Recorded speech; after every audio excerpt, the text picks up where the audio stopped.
ఆయన చెప్పింది అవతల వాడికి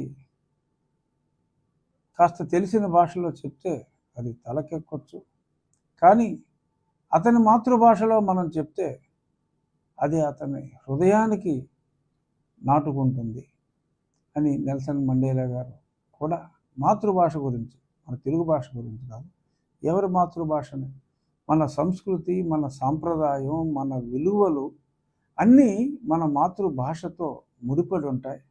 మరి అటువంటి భాషని అగౌరవపరచడం అంటే అంతకంటే అన్యాయం ఉండదు.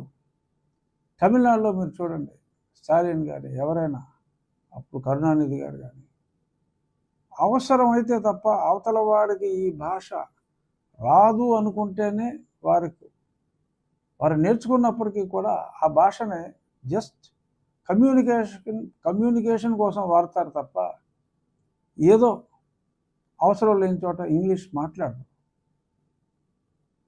మాతృభాషకి వారిచ్చే విలువ తమిళనాడుని చూసి మనం నేర్చుకోవాలి.